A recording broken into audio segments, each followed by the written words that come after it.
हरिओम आत्मीय भक्तजनों, सप्रेम जय श्री हरि। आज श्री हरि गुरुवार को श्री हरि विष्णु जी के मंदिर से आज के सत्संग में आज का प्रवचन का मुख्य विषय है, यह संसार स्वार्थमय है, यह जगत स्वार्थमय है। यहाँ जो कुछ भी है कहीं ना कहीं हर किसी का स्वार्थ छिपा है।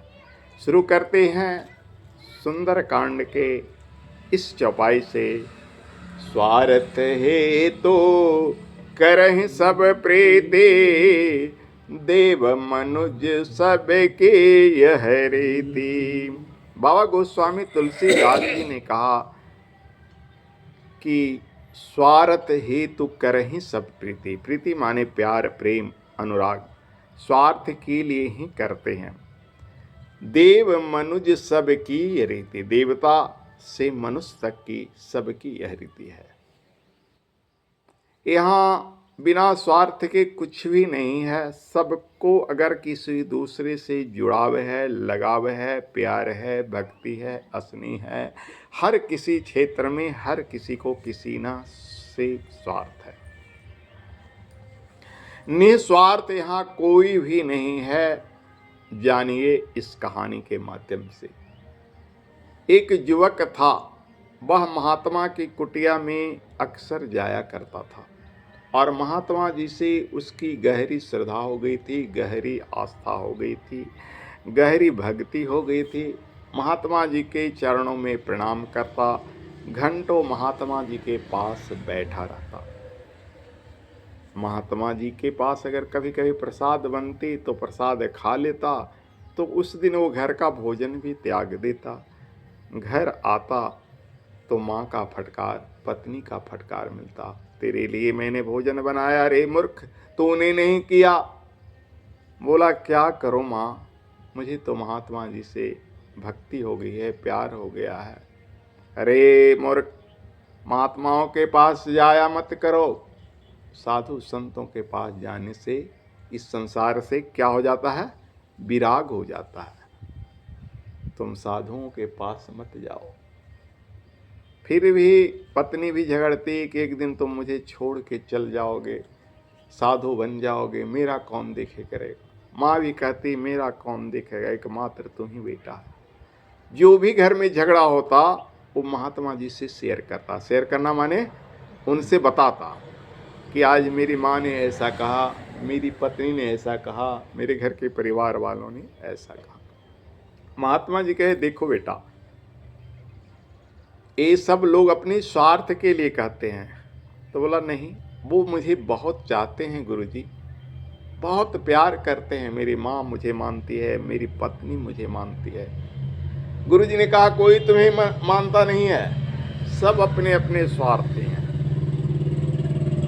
बोला गुरुजी बात तो नहीं मानी, आपकी सारी बात में दम है लेकिन इस बात में दम नहीं है। मेरी माँ मुझसे जान से भी ज़्यादा प्यार करती है, मेरी पत्नी मुझसे जान से भी ज़्यादा प्यार करती है, मेरे बच्चे मुझ में लिपट जाते हैं। बोले सो एक ईश्वर सत्य जगन मिथ्या, एक भगवान सच है और ये संसार झूठा है। प्यार करना है तो वत्स भगवान से करो और ये संसार झूठा। बोला कैसे मानूं गुरुजी, कुछ तो बताइएगा प्रमाण।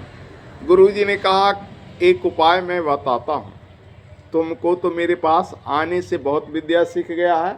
उसमें से एक योग विद्या होता है प्राणायाम।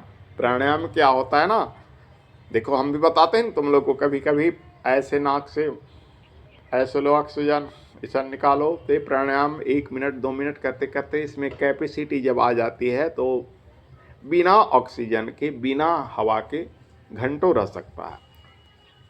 हम लोग पूजा पाठ में 1-2 मिनट का प्राणायाम करते हैं, लेकिन जो कर लेगा वो घंटों रह जाएगा, उसकी स्पंदन क्रिया नहीं होगी, माने नस नाड़ी नहीं चलेगा, वो लगेगा कि मर गया है, लेकिन वो जीवित रहेगा जो प्राणायाम कर लेगा।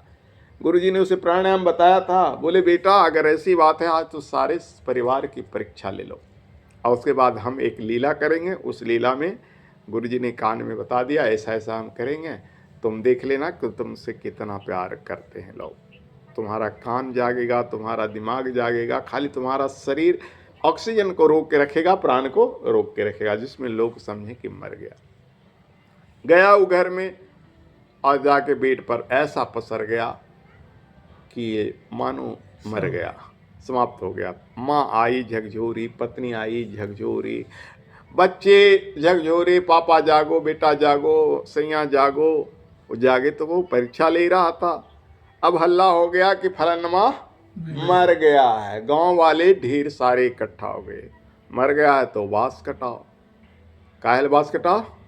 उसकी क्रिया, उसको ले जाने के लिए रंथे बनाओ। बढ़ी आया बांस काटने के लिए। इतने में से साधु बाबा गए, रुको रुको रुको, इसको कोई नहीं ले जाएगा, इसको हमारा चेला है, हम जिंदा कर सकते हैं। बाबा आ गए, बोले बहुत अच्छा बाबा, बहुत अच्छा बाबा, आपका चेला है तो आप जिंदा कर सकते हैं। बाबा ने कहा कि एक कटोरी पानी लाओ। पानी लाए और उसमें बाबा ने ऐसे ऐसे खूब हाथ को झकझोरा, हिलोड़ा और बोले कि यह ऐसा अमृत बन गया है कि इसको जिंदा करने के लिए जो इसको सबसे ज्यादा प्यार करता है वो इसको पी जाए, वो मर जाएगा। बाबा ने कहा इस कटोरे की पानी में ऐसी प्राण शक्ति संचार मैंने कर दिया है कि एक का प्राण उसमें चला जाएगा, इसको पी जाओ, जो पिएगा वो मर जाएगा लेकिन तुम्हारा बेटा जिंदा हो जाएगा। माँ ने कहा नहीं महाराज, मुझे तो 4 बेटा है, एक मर गया तो क्या, बाकी 3 जिंदा तो है। कहीं न कहीं से मेरा बेटा को तो देखभाल करना है ना, उसमें तो एगो कुमारे है, उसको अभी पत्नी भी नहीं आई है, उसको कौन देखेगा, हम तो अपना प्राण है। बाबूजी को बुलाया। बाबूजी बोले कि मान लो कि अगर वो जिंदा नहीं हुआ और हम भी मर गए तो क्या प्रमाण है, इसलिए हम भी अपना पानी नहीं। पत्नी को बुलाया। पत्नी बोली अभी हम जवान हैं, मर गए हम भी और ये भी नहीं जिंदा हुआ तो हम नहीं मरेंगे, मेरा दूसरा शादी हो जाएगा, नहीं शादी होगा तो मायके में जिंदगी काट लेंगे। पत्नी भी नहीं पी। गांव वाले से पूछा गया, बाल बच्चों से पूछा गया, कोई भी पीने के लिए तैयार नहीं हुआ। धीरे धीरे धीरे धीरे गांव वाले खिसकने लगे, भीड़ घटने लगी कि अब यहाँ पर बाबा ने कहा कोई नहीं पीता है तो हम ही पी जाते हैं, हम तो नहीं मरेंगे, कारण हमारे पास ताकत है। तब सब ने कहा, रुक गया भीड़ वाला, कहा बाबा साधु लोग इसीलिए तो होवे करते हैं, दूसरों के भला करने के लिए, अपने तो भलाई कोई नहीं चाह रहा था। साधु लोग का तो जन्म इसीलिए होता है बाबा कि दूसरे का भला करे, आप पी जाइए, बहुत अच्छी मति है आपकी। चलिए चलिए। गांव वाला भीड़ जो घसक रहा था, जो बच रहा था, रुकने लगा, देखें बाबा कैसे पीते हैं, बाबा मरते हैं कि बचते हैं। बोले मैं मर भी जाऊंगा तो मेरा गद्दी संभालेगा, और अगर जिंदा भी हम रह गए तो भी मेरा ही चेला मेरे साथ रहेगा, देखो कह देते हैं। तो हाँ हाँ बाबा कोई बात नहीं, सब ने कहा। साधु जी गटागट पी गए, उसके माथा पर हाथ पे, उठो, बस बच्चा उठ गया, वो तो जिंदा ही न था, प्राण को रोके हुए था। बोले बेटा क्या शिक्षा मिली?